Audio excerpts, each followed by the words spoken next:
The UFC Picks podcast is brought to you by the UFC Picks app, a new free-to-play pick'em app that gives you the chance to win £5,000 in a cash giveaway. Check out the Picks app in the App Store and get your picks in now. Hello, everybody, and welcome to the UFC Picks Show with me, Dan Hardy, and I'm joined again by Ollie Richardson. We're going to be reviewing UFC 257 and all of your amazing picks. Wow. And we tried to fix the mic situation because I bought these arms and I expected them to be able to clamp onto the table, but for whatever reason, like they just take up so much space. I don't know. I'm working on it. We'll get there with the. You also didn't expect me to communicate in Morse code during the last podcast, so apologies to everyone who got a little bit of a shock in their headphones during the last podcast. I will endeavour to calm down a little bit and keep my hands to myself. Yeah, we do listen to your feedback, so we do appreciate it. And thanks everybody for tuning in. 55,000 people on the last one. Appreciate it. Right. First episode, very cool. Got my Fight Island sunglasses on because I'm gonna have to retire these very soon. So I just thought I'd get them out for one more event. Obviously, with the last Fight Island event having just happened, UFC 257 was very, very cool. Wow, what an event! Well, what we'll do is we'll quickly move the card because obviously we want to talk about the main event and co-main event, but.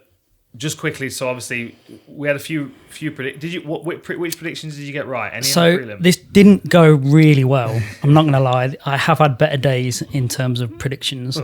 Not only did I get... Yeah, he predicted I was going to win a lot of my fights for a start. Heavily invested in you winning some of them. It didn't go very well, did it? Not only did I think I picked one correct, but also one of my picks decided to try and smuggle contraband into the Fight Island bubble. So, yeah, what was it? What was in the bag? Do you know? Who knows? It's got to be a Mackie D's. Please get me something. Yeah, I don't know what it was because I heard he passed his wristband through the. Cut it off, taped it on. Something like about jumping balconies. I don't know. It sounded great. Sounds like a Tom Cruise movie. Sounded like the old Cage Rage days. I won't tell those stories right now, but there was some climbing. Can you imagine the minute that Dana found that out? Yeah, after everything that organisation has done to get this bubble going, and then someone does that. Yeah. Well, I mean, his reaction was not surprising. Disappointing because he's an undefeated prospect and he's probably got a bright future, but disappointing because that was a guaranteed pick for me and I needed them. That's the most important thing. It affected your picks. I mean, Brad Tavares is my favourite fighter at the minute because he's the only one I pick right. Mate, he looked good as well. He did look good. I actually thought that might go the opposite way. I thought Antonio Carlos Jr. might just be able to drown him with pressure. Yeah, he's a big lump to chew face, isn't he? Yeah. But Brad looked good. His striking's improving constantly. Sarukian's very, very impressive as well, isn't he? Just cruisers. Really liked him. Liked him a lot. I mean, there were a couple of those. Like Sarukian was one, and then we discussed Lentz against Evloev as well. Yeah, it's kind of a bit of taste in our mouths, right? I think Nick Lentz has retired off the back of that. I think he's damaged his eye again. And I think we touched on the first one, or maybe privately, that he's been out for a while with some vision problems. And it's just kind of sad, isn't it? It's a gladiatorial sport, and people get hurt, but you never want to sort of hear about that. Yeah. And as for Evloev, I called his debut. I'm sure it was his debut, and he was coming over. What was he, M1 champ? Yeah, right. And didn't seem to get out of third gear, really, did he? Not at all. Nice and tight, nice and flowing, great striking. The one thing he's missing is a finish in the UFC.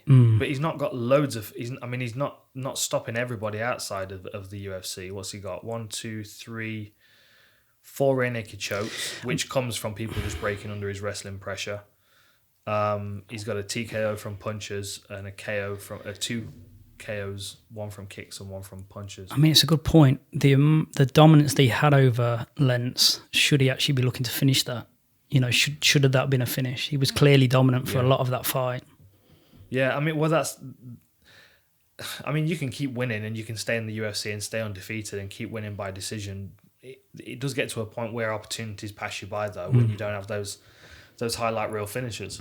Like one big highlight reel knockout or 2 close back-to-back fights with that marketing machine behind you can get you a long way. Yeah, it's not. It's not just about the result, is it? No, it's not. But then he's 14-0. I mean, like that's that's really early. If you compare that to boxing, this guy's still fighting journeymen that are like 84 and 86. You know, in their you're still record. picking and choosing who he's fighting at that stage And in look boxing. who he's fighting. Like Lentz, Grundy, Enrique Barzola's tough. Right. Like he's a tough, gritty individual. And then Sung Woo Choi as well, another very tricky, tough individual. And that was a featherweight fight coming in. Man, I'm sure we'll see him again pretty soon, right? He didn't seem to take any damage at all, really. He'd be good to go. None at all. And his English is improving. Hmm. I did appreciate that. No, I was impressed with him. And you know, it's sad to see Lentz go out that way, especially because like the fighter interviews that we did, because obviously he was supposed to be on an earlier card. When we spoke to him, he really talked like the sport had kind of had it in for him. You know what I mean? Like Right. he got tough breaks. And Yeah. Like he never had like the push that he should have had because he wasn't maybe as marketable as some of the other guys. And I mean, I get it, and I think to a look at his degree, record, dude. Look at the guys he's fought. to a degree, you'll agree though, is you get from the UFC what you put into the UFC. You know, it's not a charity. They'll get behind you if you give them something to get behind. But that, you know, if you don't market yourself, they're not really going to do it for you. They'll do the basic level for you. But if you really want to, you know, kick it into overdrive, you got to earn that. They don't really give anyone anything in the UFC, do they? No. That's not their remit. Like I always say this. Like if I'm talking to a fighter that's young in their career, I always say to them, like the key's in the word promotion. Like that's what they are. The UFC is a promotion machine. Like if you are easy to market, easy to sell, then you're going to get that machine behind you, and it's going to do you. You know, it's going to do you really well. But you have to. That's your responsibility. Yeah. And you can't. I mean, you can get so far winning by decision over and over again, but that's when you have to put an 8-fight win streak together before you get a title shot. Like the mindset almost should. Well, it should be. It is. You are your own business within this business. For like, sure. You are a product. Yeah. You know, give them a reason to do the advertising. Yes. Yeah. Exactly. You know, and then they'll blow you up. Yeah. They can't wait to blow someone up. Yeah. You know, that's what they do. That's how they dominate. But you got to give them a reason. Mm-hmm. Go for it. Yeah. You've almost got to view it as like a collaboration. Yeah. Like you've Right. still Yeah. got to do your part, and your part is not just inside the octagon. Yeah. Yeah, it's everything else. Inside the octagon. What a great show. And you know, a lot of people, you know, a lot of fighters say the thing that happens inside the octagon is almost the relief of it. It's everything else that goes on around it that, you know, drains them of energy and is a big commitment for them. That's it. But that's, you know, that's where the money's at. Part You better of get it done. isn't it? Yeah, it's part of it. Yeah. Okay, so that was a great fight. So you went Roundtree and Pragnell won. Yeah, I mean, it's pretty close, right? It was I feel close. like Roundtree could have, on a different day, Roundtree could have took that. Yeah. But then it's hard to make that awkward claim. though, isn't it? Yeah. It's so kind of long and like shit. I mean, it was a good fight, right? I enjoyed watching that yeah. fight. You know, there was some technical component to it. It's tough to make Roundtree's case when he was dropping off so much towards the end of the fight, because in reality, if that's the fight, there's only one guy. If you extend that round another 5 minutes, we know where that's going, right? Yeah. That's not going in. That's not going Roundtree's favour. So it's difficult to make that claim within that context. But yeah, it was close, and big lumps whacking each other hard, weren't they? Yeah. But it's just like it's the simmering underbelly of the light heavyweight division. There's so many guys above them that like they're gonna have to make some serious. They're gonna have to cover some serious ground. I mean, what's Pragnell now? Is that one in his last 4? Yeah. And He'd be relieved though, wouldn't he? Oh, be for relieved sure. just to get that Yeah. one in there. It's not a good look on. So I mean, we could on probably Roundtree, put a question mark over that pick, really, couldn't we? Not that really. result. I mean, your picks are your picks. This is why I stay out of these things. So. I'll play devil's advocate. This next fight was a lot of fun. Sarah McMahon's a hell of a wrestler, but Julianna Pena. When we were sitting watching this, like Veronica and I, we saw exactly the same thing. Like Sarah McMahon's a competitor, and she's a great I competitor. thought she was doing great. Really, really good. But Pena's a fighter. And there is a point of difference, right? There's a point where the competition becomes a fight, and some people just check out in those moments. Like I always used and this is no criticism on him because obviously he's doing really well at the moment. But Ryan Bader was very much in that situation in the UFC. Like he was great when it was competing with someone. Yeah, he's an As soon athlete, as right? Exactly. As soon as it became a fight, that's when it's like I Like there's an edge that you need, and I mean what we've seen in PENA is that she does have that edge. I don't know if you're the same, but the longer we're sort of around and in existence, the more I start believing in archetypes more and more and more. And there is that athlete archetype, there is that martial artist archetype, and and there is that fighter archetype. Yeah. And obviously there's a blend of the three. I know we've talked about it previously. There's a blend of the three, but you can sort of see where people sit in there. Man, I thought Sarah was killing it. I thought she was doing really good. But I tell you what, I probably didn't give PENA the respect that she deserves, because if you're going to fight someone with that wrestling, what do you do? Well, pretty much that. Yeah. She was never still. She was constantly attacking from the back. She was hitting her with elbows and making it genuinely uncomfortable for her. She was throwing up submissions all the time. Like, what do you want as a wrestler? Well, just lie there and let me, dominate from the top position. Mm-hmm. Not a chance, was there? No. She was great. Scrappy. Yeah. Scrappy. Yeah. And I know she called out. Amanda Nunes as well. But there are a couple more fights that she needs to have in this division. At least one. Yeah, Amanda didn't seem like she was having it on social media, was she? No, I mean, it makes sense though. I mean, she in her previous fight, she was choked out by Jermaine Durandamy, who's also lost to Amanda Nunes. I don't think I've seen enough of PENA for her to. I mean, she's 10-4 in her career. Yeah. Like she's a couple more. String a couple more wins on top of that win, and she's in a good position to make that call, isn't she? I mean, you look at her last, like if you look at when she came back after becoming a mother, her last fight was 2017, the beginning of 2017 against Shevchenko. Then she came back midway through 2019 and beat Nico Montano, who won the Ultimate Fighter, so technically a former champ. Oh, that's a weird one. Then she lost to Durandamy, and then she's just beat Sarah McMahon. Like, she needs a Holly Holm on that record for me. She needs even a Raquel Pennington would be a good name for her to have, because she's still. I know the rankings have not been done until tomorrow, but she's 7th currently, and she'll jump up a couple of spaces, but not much from a win like that, because Sarah McMahon was already below her anyway, I believe. Yeah. I mean, it's a good solid win to get to get her going again, trying to get on a streak again, and then get that streak done and call out the champ. And not quite title shot ready though. Not quite. I think I mean, that'd be good if I'm thinking like Pennington and then home. Yeah, 2 great wins. You can't deny her. Get people buying into those fights as well, wouldn't you? From a promotion point of view. Definitely. I mean, beating Durandamy and then Sarah McMahon would have been a different thing, but with that loss, I think that just does slow her down a bit. Yeah, she was great, but like you say, she probably needs a couple more, and then she's in that position. So what else? What was the next one? So with Brad Tavares, we talked about. Great, looked fantastic. Yeah, Arman Sarukian's a monster. Oh wow, yeah. I wonder where he'll go next. What they'll do with him. He's another guy though. He's decisions, isn't he? Like, he needs a finish. Like, I mean, he's got the power for a finish, right? For sure. Easily. But he lost his debut to Islam Makhachev. That still sounds crazy. He makes the debut against. Yeah, Makhachev. Cheers, guys. Yeah. Thanks for that debut.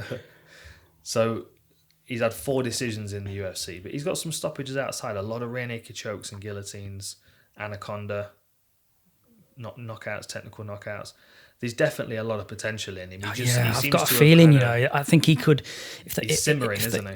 They don't have to look after him, but if they're strategic with the next few fights, and he could be really, really good. He's had tough fights though. I mean, you go like Makhachev, Aubin Mercier, Davi Hamosh, and then Matt Favola. They're all tough fights. Yeah. I mean, it's not surprising he's going to decisions with them, because they're all tough individuals. But there's definitely, you look at this division, you start thinking to yourself, you have to do something spectacular at lightweight to get your head above water. Awful division, isn't it? Awful division to be part of. But there's some good guys at the bottom end of that division that he could fight. I mean, like, obviously, Ali Aquinta would be a hell of a fight for him. He's at number 10. But Dariush, Gregor Gillespie, Drew Dober, there's people that around. You can't help but make good fights in that division at the minute. And he's formidable everywhere by the looks of it. I like him. I think it's going to be interesting to watch him develop. What is he, about 18? 24. Hey. Hey. All the time in the world. Right, main card. There we go. Never sit Well, before we get into this. Yeah, I enter into this one with a little bit of trepidation. Is that 2 wins on Rodriguez's record from that? What should we talk about in this fight? Anything stand out to you at all? I'll take it. I'll take it for now. I'm gonna check the camera's still rolling. Right. Apparently. I mean, it was a good fight and a great win for Rodriguez. I felt a little bit for Hebas because I thought she needed, this could have got her going again. This could have put her right in the frame for some bigger fights. But Rodriguez was great. I'm sure you'll have an opinion on this, but I thought Hebas's ring craft was really poor. She just sort of followed her around and just didn't cut her off at all, really. And then the consequences of that were evident. I still really like. I think she's a solid fighter. I think she's going to be great. I wonder what they do with her next. As in, she seems like she'd be pretty marketable to the company. So whether they, manipulate who they're gonna put her against next to try and get her a win, keep her in the company might be something they look at. And yeah, Rodriguez, she bangs hard, right? Yeah, really hard. She's a longer range fighter. She's a good striker. She had a better understanding of how to use the space as well, because as you said, Amanda was kind of following her around a little bit, just pressuring her. And pressure is excellent. Obviously, it's important in a fight if that's the way that you want to apply your game plan. But you've got to apply it correctly. Otherwise, you end up following and walking into traps. And when you're fighting someone that's so much taller, it was a lovely back step. As she walked onto those punches, like she knew she was slightly out of range for whatever Hebus was throwing. But yeah, and obviously, obviously there's no doubt it could have been stopped when Rodriguez thought the fight was over. It wasn't really going to go any other way, right? It No. seemed like that was the appropriate time to step in and stop that. There's a decisiveness that you need from the referees, which is where and I spoke about it in the breakdown I did in my counter to Herb. Like in the Robbie Lawler-Ben Askren fight, part of the reason why Robbie Lawler came back to consciousness was because Askren released because he thought Herb was stepping in. Now, part of the problem is the indecisiveness of making the fighter, giving the fighter the impression, because none of us want to beat the opponent up after the fight referee stopped it. Yeah. Like, you don't want to be looked at as a dirty fighter, so you don't want to be still punching the person as the referee's dragging you off. Like, you want it to be a nice clean break. And these two girls were competitors. Like, that was obvious going into the fight. They weren't there to hate on each other. So it was just like, when you give a fighter that opportunity for the fight to be over, I mean, her natural reaction, she read his body language. That was an instinct thing. Yeah, and I know people were saying that he didn't touch anyone, but everything else was suggesting that way. Yeah. And I mean, look, this is elite level pro sport, and everybody that is involved has to be decisive. That's this is not a couple of grades down. This is the pinnacle of it, and the people that are involved in the pinnacle of it have to be elite in what they're doing, and that's the point. Yeah, but I'll circle this back around just as a counter, because you remember when Durandamy fought Holly Holm for the featherweight title, and there were twice she was criticised for punching after the bell. Two things, I always say this. First of all, we don't have a hearing test before a fight. Right. So you can't assume that we hear the bell. The other thing as well, and I'm sure you'll know the wording better than I, but the kind of the sensory shutdown of certain everything narrows, right? Yeah. Vision narrows, hearing narrows, and it's an evolution of instinct. Is concentrate on the major threats. I'm not listening to what's happening 5 rows up in the crowd, because that's taking my attention away from someone that's trying to effectively kill me. So exactly. Of course, I mean. So you're not listening for the bell, and the bell is not for the fighters. The bell's for the referee. The horn, should I say, in MMA.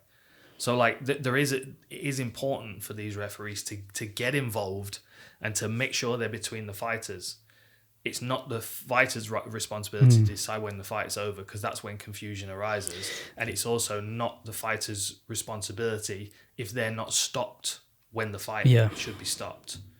because that is the referee's responsibility to get in the way. I mean, I remember Mark Goddard stopping one of my fights, and I was already mid-punch when he dived in the way, and I punched him right in the thigh. He grabbed me afterwards. He was like, "You punched me in the play." But it's that. I was going to say I'd rather that referees stop things earlier than late, which there's some truth to it. But I would also rather than just stop it when they're supposed to stop it. Again, it just circles back to you need to be right. Yeah. That's what you're paid and trained for is to be right.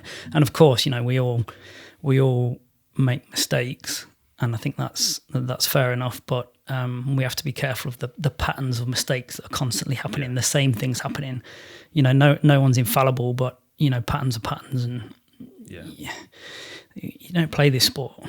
No, you just don't play it. You don't play fighting, do you? Yeah, no, certainly not. So okay, let's on to the next one. Jessica and Jojo. No, we got Mahmoud, didn't we? Mahmoud Muradov against Andrew Sanchez, flying knee and TKO. Oh my God, I've missed this fight. Did you miss it? I've not seen it. Oh, how have I missed that? You must have meditated through it. I probably fell asleep, to be honest. It was... the thing is, poor old Andrew Sanchez... That's because I didn't make a pick on it. That's why that wasn't up there for picks. No, that's true. It wasn't. No, it wasn't. I've completely missed that. Yeah. It was... I always feel a bit bad for Andrew Sanchez because he's one of those guys that he's not particularly marketable. Right. So he gets the tough fights. He's in a bit of a Nick Lentz kind of situation. Right. And we can't market to you, so you're just going to have to do the tough route all the way through. Exactly. It's uphill in the dark, in the snow, with twice as many newspapers as you should be carrying. He's got one of those kind of careers. Like, you look at the guys he's fought, he's like lost to Anthony Smith. So like, he won the Ultimate Fighter at light heavyweight. And the hope was that he was going to be a really strong wrestler in this division. But it seems to get to that point, similar with Sarah McMahon, is like it goes from being a competition to a fight. And I will say that he did regroup pretty well in the third round. Like he did make an effort in the third round to pressure him, even though his leg was beat up, and Muradov was just a bit too quick and athletic for him. But yeah, I mean, it was a good fight for Muradov. He's definitely on the rise. It's someone to watch out for. What? If that was in the picks thing, I probably would have picked that. You definitely would have picked I'm almost sure I would have picked that one. I tell you what, his views were good on the channel, weren't they? A lot of people wanted. Yeah, I know, right? A little niche. But like, you look at his like I like a record like this guy's got, because let's have a look at his record. 1-0, 2-0, 2-1, 3-1, 3-2, 4-2, 4-3, 4-4.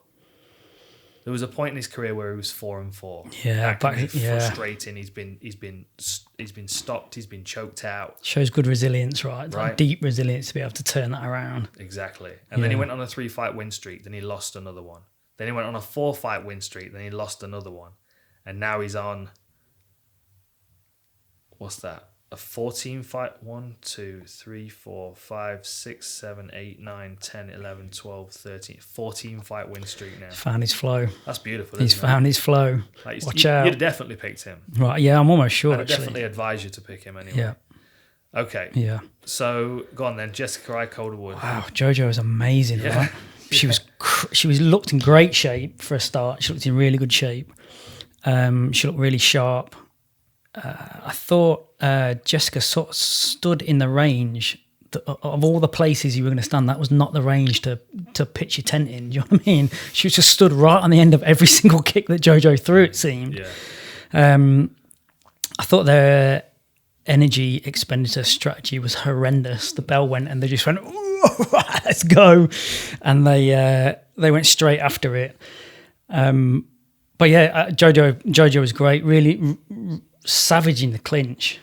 Like, really did quite a bit of damage in the clinch, right? I just thought it was genuinely a really, really good win against, a tough girl. Yeah, a veteran. Yeah, I mean, been around. She really is a veteran. Yeah. Jessica, was it 25 fights, 15-9. Yeah, she's tough and she's durable and she's a good test for everybody. And we needed to see Jojo against someone that was going to close her down, pressure her against the fence. And I mean, she stood on the outside enough for Jojo to look really good at times. But also when she closed the distance, Jojo had elevated her game to a point where she was able to be effective in the clinch and stuff a lot of the takedowns. I mean, what were the? Yeah, I mean, whatever JoJo's doing, I would recommend she keeps doing it, because she looked like she'd evolved to me. She looked like she'd evolved a little bit, and she took that game up a level. You just find your rhythm at some point, and obviously, she's in Vegas with John Wood. Yeah, he's clearly having a significant impact, right? Yeah, just an experienced coach. He's been in there with, he's cornered a lot of fighters at a lot of different levels. He's in the gym every day. You get to recognize patterns there. Let's have a quick look at this. Yeah, so she only got one takedown scored against her. That's an improvement. I still think she's in a similar situation to PENA. We still need to see her have one more good solid one. One more good solid win. Get that platform, and then boost up off that. I'm happy. I was happy for her. It's hard to not be happy for her, right? She just seems so nice, and you could see that it seemed like there was a bit of pressure on her to get that right, and she got it right. She really, really got it right. Yeah, and there's some interesting fights up above her. I mean, I'll get into it in the aftermath. I'm going to answer some questions. I know I've got some questions on Calderwood and where she goes next. But she definitely needs another fight or two before she can start thinking about Shevchenko. I just don't think she's the holes in her game that we've seen. Although we've seen improvements against Jessica Eye, we need to see her against someone that's really gonna pressure her, drag her to the floor. I know it always seems like I come back to the same thing, but the way Shevchenko moves is that echelon above, right? It is. And you always see it, those top guys, they just move a little bit differently. Yeah. Or that intermuscular coordination, they're just moving in perfect synchronicity and timing. I mean, that's why Andrade's an interesting problem for Shevchenko, because she's like hyper explosive, very powerful and quite unpredictable. Yeah. And if you've got someone that's very efficient and very clinical in the way that they go about stuff, it's so difficult to find your way in on that competition level. You've got to almost do something that's so different to what, like, for example, if you're Joanna, like, full well if you're stepping in there with her and you want to go technique for technique striking, that's going to be rough. It's going to be a long night, even if you're the best in the world, as we saw with Zhang Weili. Whereas if you're Rose Namajunas and you just bite down your close distance and you crack her harder than she's ever been punched in the first round. This is a weird segue into the next fight, but like tempo camouflage can be a really useful that is a good segue. Strategic move, right? Is you can just bluff you think you're going to be they think you're going to be at a certain tempo, but you're actually you're just lulling them into this tempo, and then suddenly you resonate in that tempo, and then you change up that tempo.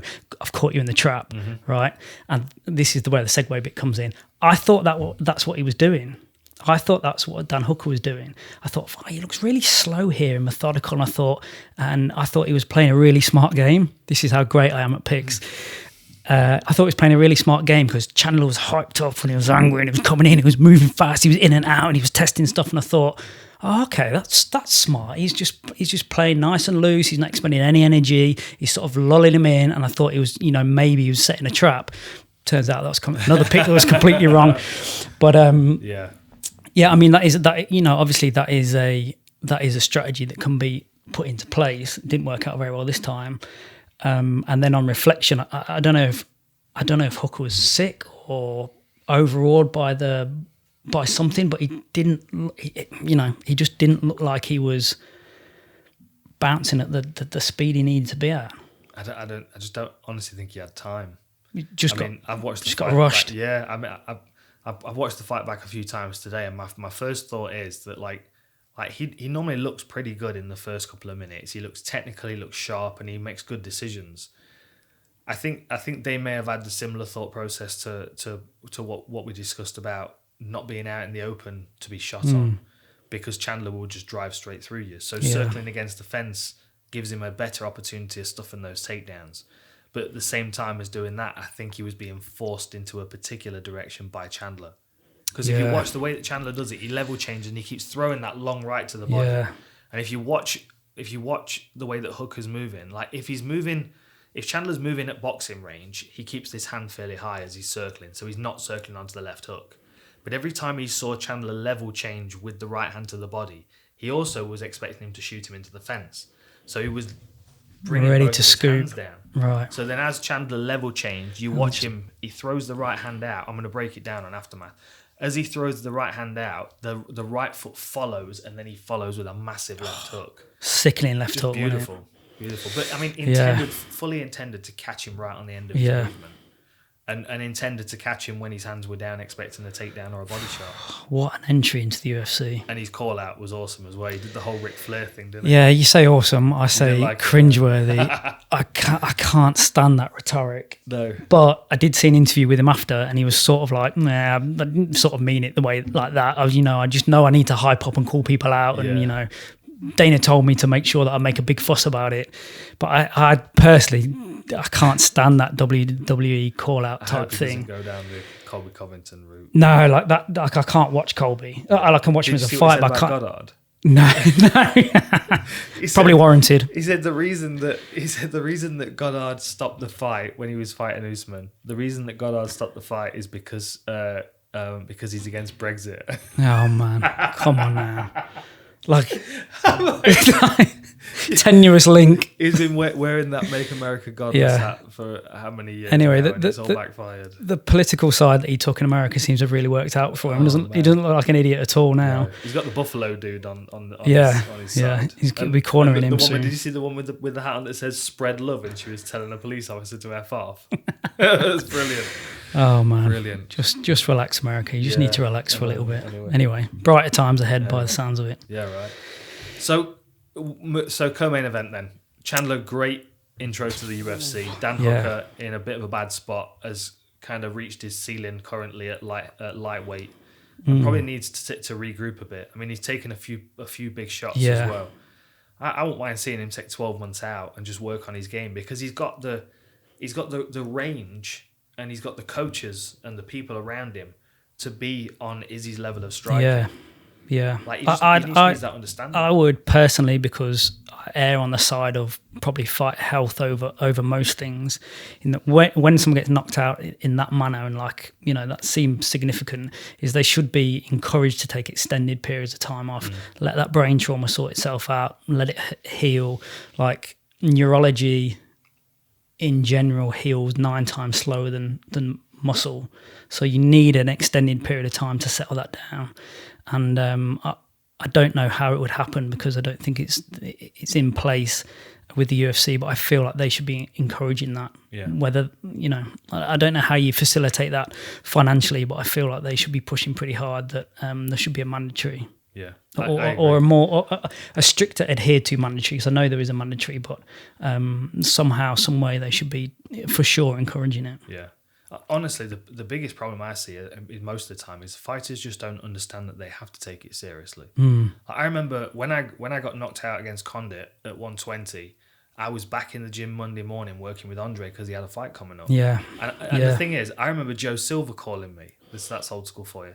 I remember Joe Silva calling me because... It's a conspiracy. Oh, no. It's something else. Because he'd seen on some social media that I was back in the gym working. And he called me up. He's like, what are you doing? Like, you've got to not. No contact.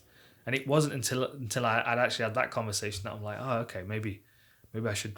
I mean, I was fortunate. Like, I can think of, like, one time in the gym I was knocked out. And then I remember a Thai boxing match where I was dropped a couple of times. And then the Condit fight. But then there were big gaps in between, and we were never sparring. I mean, we had hard sparring sessions, but not because we were brutalizing each other, just because we were working. Like, we were grafting and grinding. The pace was hard. No one was ringing each other's bell every week, though. Not house. I just seen it too many times in the rugby codes. Like, people sort of forgetting large periods of time, and a good friend of mine, Ben Herring, retired because he just couldn't shift his headache. It was like, imagine having a headache for a year. Like, it's not. It's exactly what we're doing. It's really serious. I know a lot around CTEs coming out from the NFL, and they're obviously making inroads into that. And I know the UFC is doing what it can do, and it's a bit of a slow process. And I get that because it's relatively new, and unfortunately, it falls back on the fighter and the management of their ego that, oh no, I should get back and start working. It's a tricky place, but we've got to be careful, because there's certain consequences to that repeat head trauma you're not going to see now, and then when it happens, when the the consequences happen, it's irreversible. Nothing's the waterfall's falling now, and it's not a pretty place to be. A couple of people I know with sort of mid-stage to end-stage Parkinson's, not from combat sports, but that's not some alpha male type dudes that have got it, and it's it's pretty upsetting to see. Yeah, I mean, the thing is, it's not like I love it. You know me, I love a good knockout as much as the next guy, probably a bit more than the next guy. And I've delivered a few myself as well, and I've taken 2. Like, it's a part of the sport. We get it. Like, if you're a mountain climber, you might die a mountain climbing. If you're a deep sea diver, you might have a. It's an accepted consequence. Of course, it's not for a fighter. It's an accepted consequence, and who is it that says it's not a tickling contest? Is it Teddy Atlas? We know we know the risk. We just need to. It's not that though. Like it's 2 grown adults. Yeah. Saying to each other, I know I know the consequences. It's not that bit. I'm comfortable with that bit. It's how we look after them after that happens, because you take that consequence away, and it's not the highest level of combat sport that's ever existed. For sure. Yeah. So you saw the video that of Dana during the Holloway Cater fight. Right. I mean, that's going to be doing its rounds. Everyone's going to see that soon. But of him talking to one of the other UFC executives and being like, this is not good. Like, we need to make sure he's taken to a hospital straight away. Yeah. And the days after and the weeks after and the checkups and obviously it's fine for Max because he's done really well for himself. But if you're entry-level fighter on entry-level salaries, or not even salaries, but entry-level pay packets, are you going to be able to support yourself enough to get the medical stuff you need 3 months later, 6 months later? So going back to the professional rugby codes, if you are taken off the pitch for concussion, that's 3 weeks mandatory lay down. You're not no contact. There's a graded contact protocol to get you back in there. Like cognitive checks and stuff. Yeah. So scat tests, and I know the PI is working along that. The PI in Shanghai, talking to Dean Amasing over there, they're doing a lot of work around that, and they'll get better. They will get better. And part of the PI being set up is to put this bubble around. I shouldn't use that word. That word is overused massively at the minute. Putting this blanket around fighters to help them just be the best they can be, and health is obviously a massive part of that. Dude, I tell you what, I was watching yesterday, which is fascinating, and I've in a very short period of time become a big fan of Lex Friedman. Yeah, right. You've mentioned, he did an interview with Dan Gable, which was an older interview that he actually brought back and posted upon his channel, because a lot of people missed it first time around. And one of the most fascinating things about it is Dan Gable's talking about what he would have done differently. And he said there was a point where we weren't allowed to drink water because it was considered to toughen us up. He said, and I can think of so many wrestling practices where I was so dehydrated and fatigued that at the end we weren't even really wrestling. We were just propping each other trying up. not to die. Yeah. Yeah. Like he said, so one of the main things I would change is that I would go back and I would hydrate myself so I was in a place where I could learn. Amazing that you're having that conversation. Amazing. How are you having that conversation? But I've seen it again, going back to my bread and butter, the rugby codes. I've heard stories of coaches shouting at trainers for taking the water on. Get that water off. They need to tough it out in training. They need to tough it out. You're like, what do you mean? Yeah. And it's not like we don't have the empirical research behind it. We absolutely know what dehydration does. No questions asked. We know what it does, right? And you wanting these guys to perform, but you're not letting them optimally fuel and optimally hydrate to perform. So how are they supposed to do it? So 1% dehydration is 10% performance. Is that a bit broad. Like, everyone sweats at different rates. The content of the sweat is different. But put it this way, there's a significant decrement, and the more dehydrated you get, I mean, that basically what that speaks to is that there's a small amount of dehydration significant, impactful. Yeah, and this sport, you've already weight cut. You've already, I'm not sure of the layover effect of that in terms of chronic dehydration from that weight cut. Yeah, you might feel hydrated because acutely you've hydrated yourself back up, but what are the chronic consequences of that? I'm not sure. The PI might be able to enlighten us. Interesting stuff, isn't it? Yeah. Yeah. And I think I think something's going to change soon, because there's a lot of. I mean, the UFC are working closely with the Cleveland Clinic. Amazing. Like when I've been out in Vegas, I've been there a couple of times now, and they basically they borrow you for an hour and they do a bunch of tests, a bunch of MRI scans, load of cognitive tests. There was one where I had this harness on with an iPad on my back. Have you seen this? Yeah, maybe. And I had to do a lot of like single leg stuff and like reaching and touching. Yeah. And like twisting and looking to see it was really interesting, but coordinate your balance and stuff. Yeah. I mean, that's I'd be really interested, because I know a lot of there was a lot of not propaganda's not the right word, but there was a lot of heat around how much the UFC reinvest their profits into the fighters, and it seemed to be a lot lower than the other professional sports in the US, which is a separate argument. But I'll be interested to see what percentage of their turnover or profits they invest into R&D, because it seems like they're going pretty hard. It seems like they want to evolve as fast as they can evolve.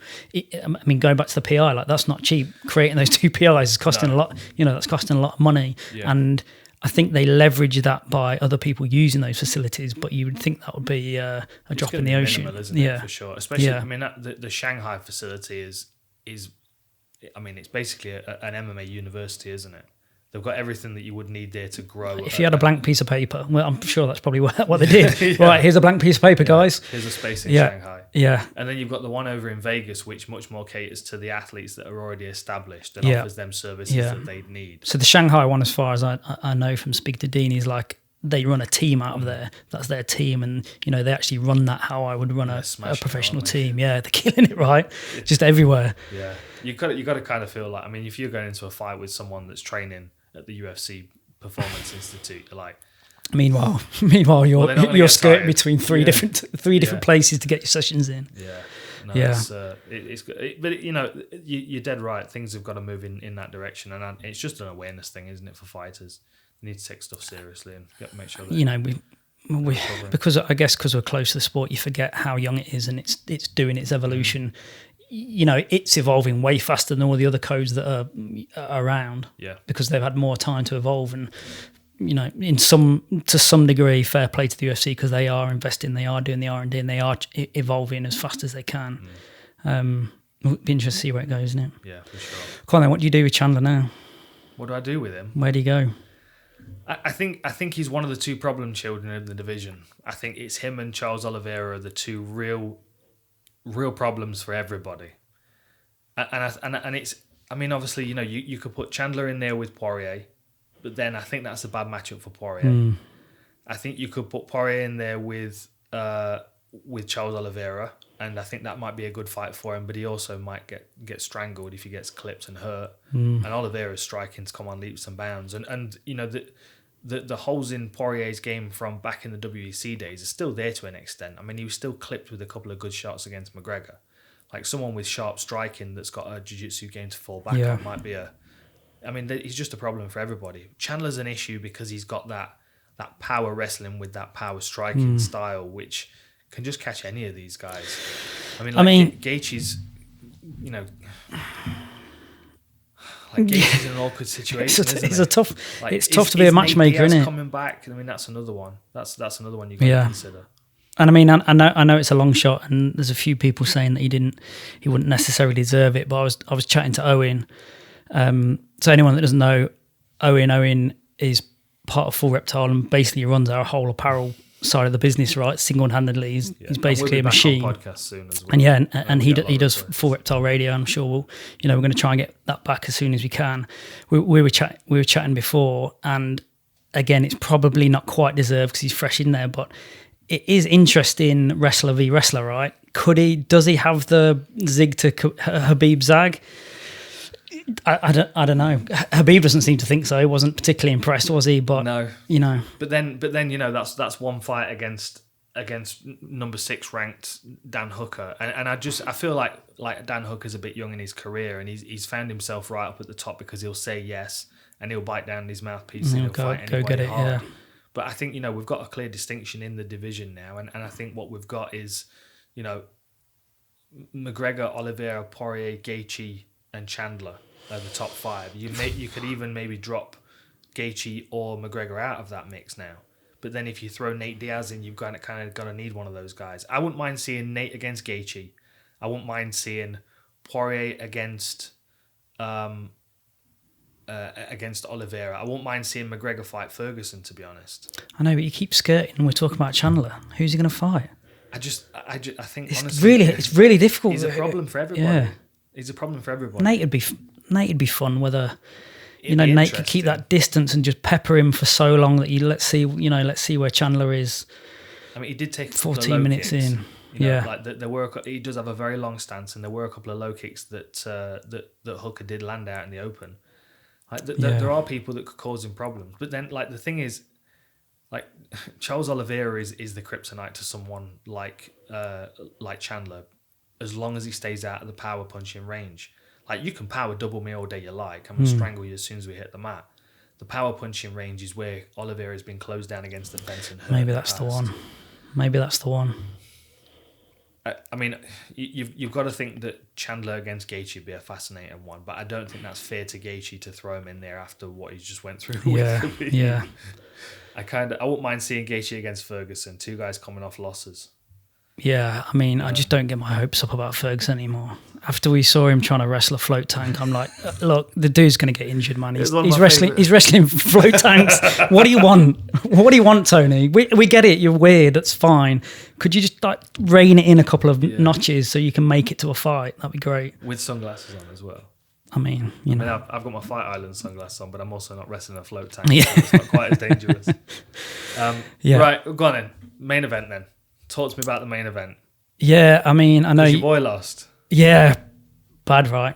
Bad. Did you see it coming? Would you have seen it playing out that way? Nah, not really. And I know that clearly shows how smart you are and how in tune you are with mixed martial arts. But not. Mate, when you talk for 40 minutes, you're going to be on the money about something. Let's be honest. I didn't obviously clearly, by the way I spoke about him before, I didn't see it go like that. I thought again he came out trying to finish him in 60 seconds, like he said, and it instantly sort of worried me. Like, wow, you better finish him now because you went all in on this. Came in too hard. It came in really hard, didn't he? Really hard. He didn't use anything other than aggression to close the distance down. And I think I don't want to, obviously I don't want to talk for him. He whacked him a couple of times, and Dustin sort of took it, and he must have been thinking, well, not many people take that. They normally go down when I hit them that hard. And that was sort of the beginning of the end. Like Dustin does take a good shot though. Yeah. And it was like, if you watch the fight play through, it's like the first minute is really interesting, because immediately as the fight happens, and the start was really awkward as well. I'm not sure whether you remember, but Herb was like, start, no, you stay in your corner, you can come out to the centre. He was more like a traffic conductor. Yeah, I know, but like Conor's just doing what he wants. He's not even listening. He was right. I'll start this fight, don't worry. No, you come to the... No, just start. And then Conor's like in his face immediately. But like it seemed Poirier was conscious about, I'm gonna take my time. I'm gonna weather this early storm. If I can dig a kick into that lead leg, I will do, and I've got this takedown, which he's not expecting. It's Mike Brown game plans, right? We've heard this a couple of times, haven't we? Mike Brown game plans, man. That's how you fight Conor, innit? It's beautiful because he smothered him for long enough to take away that panic first couple of minutes that makes him uncomfortable. The striking in the clinch was good from both of them. Yeah, I mean, Conor's shoulder strikes are impressive. The way they seem to do some damage, don't they? Like there was one he hit Poirier on the nose, and you kind of saw Poirier go, ugh, Yeah. And Poirier gave a few good shots back. The striking in the clinch was good. Conor's knees to the midsection were good as well. But then, like for the last sort of, I don't know, for like 2 minutes on the clock to 30 seconds on the clock, Conor was pushing him back. He landed that lovely lead uppercut that he hit on Max Holloway back in the day. But then about 30 seconds left, something around there, like Poirier landed a kick, and it was just a game changer for Conor. Like you just saw his leg kind of go, and then he had to immediately adjust. If you could take a picture of everyone watching that fight when that kick landed, everyone went, ooh. Yeah. Everyone knew what was going on, didn't they? Yeah. And unfortunately, there's no way back. It's like going back to the neurology. Once that nerve's deadened, it's not really coming back. There's just not enough time in a fight for it to come back. Yeah, it makes it even more impressive what Cejudo did against DJ the second time around, because that first round, he was dragging his foot behind him. Yeah. So, I mean, what was interesting, obviously watching the fight and re-listening to your breakdown, and then we pulled out the bit about the lower leg kicks. So Conor's very, very heavy on that foot. Neuroplasticity is just a fancy way of saying we can retrain our brain. There's enough fluidity in the way that our neurons work that we can retrain them and reprogram them. But it takes some work. It really does take some work. It's definitely doable. So from coaching in running sports to change the way someone runs, right? You've run the way you've run since you're a kid. So to change that is doable, definitely doable. And in some respects, you can retrain the brain to do that quite quickly. But we're talking more like year on year rather than month on month. Conor's stance is what it is. Can he adapt that quick enough to solve this problem if this problem was to come up again? I think so. I don't think I saw there was a conversation going on my Twitter because I asked for questions for the next show that I'm recording, and one of the questions was like there was a couple of guys got into a debate about the calf kick, and it was like, I don't want to see fights get stopped because of calf kicks, so I think we should take them out. And I'm like, well, first of all, they're effective, and MMA is about finding what's effective. There was a point where wrestlers just drowned people with pressure up against the fence, but MMA evolved and adapted. And what's exciting is that someone's going to figure out how to deal with the calf kick. Absolutely. And it's going to be someone like McGregor that figures it out. And you can't appreciate it until you've either felt it like that, experienced it like that, or you have an understanding of how dangerous that kick is. Even at the gym, we can't have guys throwing it in shin pads because it gets through. It was still deaden your leg through a shin guard. It takes hardly anything. You can't remove things like that from sport because it's stifling evolution. Like that's not, we evolve because of the constraints that are placed around us. So if you just, we don't like that, we're going to take that out, we're never going to figure that out because it won't be a problem. We're not we don't have to figure that out anymore. Exactly. It's a problem that needs to marinate in the sport a little bit until someone finds a solution. I mean, I've been thinking about it a lot, because obviously it's been a narrative for the past couple of years, and I think the solution is to attack the kick. Like you've got to be a bit brutal about it, and you've got to meet it with your shin. Yeah. And like McGregor met it a couple of times, but he's still meeting it with the muscle that is over the nerve. Yeah, he addressed that, didn't he? He said that, I thought I was checking it, but I just wasn't checking it either aggressively enough or with enough panation around that joint to get bone on bone. But I mean, so that the stance, we talked about the stance being a little bit of an issue, but we widened the stance to deal with the wrestlers, and now we're trying to have to narrow the stance to deal with the calf kicks. It's like you can't win.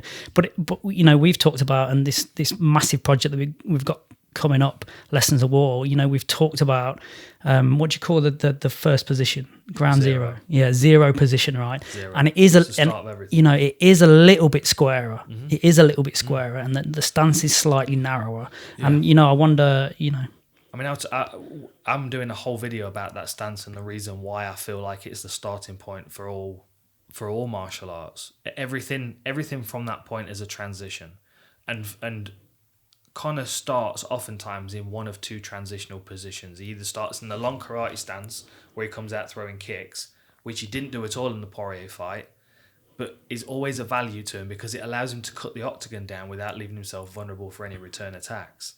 And he didn't do that against Poirier the second time around. So, he basically used aggression and footwork instead. And in order to do that, you've got to keep planting that weight on that lead leg.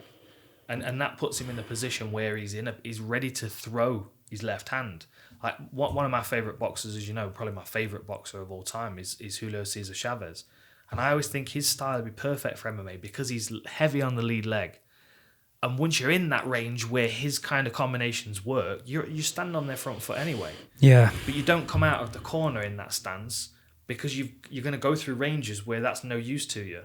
And Conor went through ranges where that stance was no use to him, and just bullishly applied. Yeah. I mean, we've talked about this a bit, right? It's knowing why are you doing that?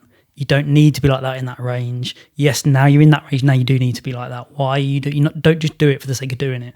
Do it with a calculated reason behind. Yeah, everyone's excited about Chimaev, right? And people go, hype train this and blah blah blah, and there's a reason why people are excited about him. Like one of the best demonstrations of footwork I've seen in the UFC in ages was his fight against Mershaw, because he literally I've had a few people mention it as well, hearing it on the War Room, the choke point. Like you force somebody into a corner where they have to deal with the power that you're throwing at them. Yeah. And he did that with presence and footwork to the point where he threw one punch to knock him out. Yeah. Yeah. Again, goes back to forced evolution. Like, this is where we're going to go. The sport's so young. People they're addressing these things. You know, you've got to remember that whenever something like that happens, everybody's watching it. Everyone's, it's lighting up something in their brain. They're going back. They're talking to their mates about it. They're talking to their coaches about it. And that's why the evolution is so fast, because it's like, oh, quick, we've got to adapt. And then, I mean, who knows where it ends, right? I don't know. I mean, it could get to the stage where it's looking a bit supernatural, to be honest. Yeah. I mean, that's something else that they were talking about on the Lex Friedman, Dan Gable podcast is, the first person to run a 5-minute mile. Yeah. And then suddenly everyone can do it. And everyone can do it. And now most people that are successful on the world stage, they're running 4-minute miles before they're leaving school. Yeah. Like, you think to yourself, well, with the technology that's being applied at the PIs, with the knowledge that's now coming through from guys that either were coaches or were fighters back in the day when the sport was evolving, and they've evolved with it. Yeah. Like, and minds in the sport, as humans struggle to conceptualize time because our lifetime is 80 years or whatever. Okay, what does MMA look like in 100 years' time? You can't even conceive what that's going to look like. But like infinite fights, like no one can beat anyone, because there's a count to every count and everyone already knows what it is. Yeah, but there's too many margins for error in MMA for it really not to be a conclusion. There's massive amount of variables, isn't there? Massive amount, physical variables, emotional variables. That's why this Lessons of War's taken ages, because I'm trying to bulletproof it. So mate, I don't want to blow too much smoke, but I think it's a really important project that we're doing, and I think people are going to love it. And I personally can't wait to watch it. 1 through to 1,000 of the episodes. I think it'd be it's it'd be a bit of a legacy piece for you. I'm excited. I really am. It's one of the reasons why I've decided I've got plectrums all over the house now. It's one of the reasons why I've decided to learn the guitar is I want to be a beginner at something again and go through the process of learning and be frustrated and have to go over things. So, when I'm communicating these Lessons of War videos, that they make sense. I like this humble Conor.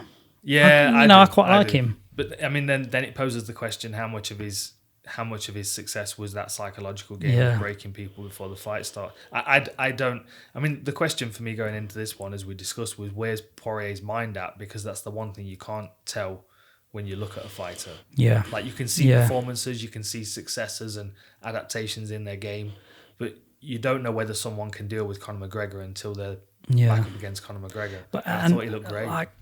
Poirier sort of said, I think he might have shouted to DC, he doesn't love this. He's not doing that for that. He's just got to a point where he's just really good at it. Mm-hmm. And so he's going to maximize, he's invested. It's like a business investment, right? He's invested all of this time and all of this energy in getting his product to, this level, Apple level, right? And now, I sort of don't love it, but I need to cash this in now. I've been here a long time. It's time for me to get paid. But with that, there's always, that's finite, because unless you genuinely truly love it, you just can't get through the camps, can you? You just can't get through all the baggage that goes with it. He's on a sprint finish though, isn't he? I mean, how many fights has he got? We could pick and choose pretty much now. What do you reckon? 3 maybe? I don't know. 3 big ones? I could see 5 out of him. Yeah. I mean, he's only 32, but he's had 34 fights. Yeah. So, he's only 32. Yeah. When did he make his debut? Like 1974? It was a long time ago. 2009. God, he's hard not to like Poirier, isn't he? Mate, I'll be a mate. I mean, I'm sure that, everyone doesn't like someone. There's always some haters out there, but he's hard not to like. Like, the first person he pointed out was his wife. They just got these, we've been through all this shit together, and it's, you helped me get here and stuff. It's beautiful. He's got this foundation helping out kids, and what's the first thing? $500,000 McGregor donated to. Yeah, fair play. That's like me donating £5 though. It's about the same relatively. Yeah, it is. I wish him. The first thing he wanted to do was just go home. I'm going to go home. I'm going to be a dad. I'm going to be back in my hometown. I think there's a benefit in not putting your heart and soul in things. And I think that's something that we learn as we go through this. Like you can love the sport and be too in love with the sport, and then are you talking to yourself right now? A little bit, yeah. I'm having a little bit of a conversation with myself here. And then you can kind of pull back and you can kind of think, nah, like I need to focus on myself and put my best version of myself forward for the sport. Like if he's taking the emotion out of it now, he's not in a situation where he's vulnerable to trash talk, because he can detach. This is 10% of who I am. This is what's most important to me. Yeah. Like that it puts him in a position of strength, and it also puts him in a position of making good decisions. Because I think at this point in his career, and in the division that he's in, you only get to the the championship position if you make good decisions as well. Yeah, and he's earned that right to be in a position. I like what you're saying. It is a position of strength, because you're not going to make rash emotional decisions. You're going to make calculated, cold decisions, aren't you? And generally, that's where you make the best decisions. When whatever happens, you sort of blow up and you get emotional about it. And then if you can just wait that 24 hours and then settle and then make your retort or what have you, generally comes out pretty good. Yeah, exactly. Yeah. Oh man, I loved it. I enjoyed it. I enjoyed the whole thing. I didn't necessarily enjoy seeing my picks get decimated by the result, but the only way to not get a pick wrong is to not make a pick right. That's exactly right. You know what? Well, no, you did it pretty terribly, but there's always room for improvement, and that was the first episode. Like there we go. You can't knock it out the park immediately. Imagine if I do go backwards. I was going to say the only way is up, but what happens if it comes out as none next time? Anyway, enjoyed it. Good stuff. And hope everyone enjoyed me not tapping the mic this episode as well. So we're improving. Nice. We're improving. Cool. Yeah, man. See you next time. 2. Thanks, everybody. See you next time. Remember, you can play with all of the other UFC fans on the new UFC Picks app, available for download on Apple iOS, Google Play, or visit www.ufcpicks.com. It's free to play, and there's a chance to win £5,000 cash. Participants must be 18 years of age or older, UK and Ireland residents only. Terms and conditions apply, and remember to always play responsibly. If you or a friend have a problem with gambling, make sure you seek help and visit www.begambleaware.org.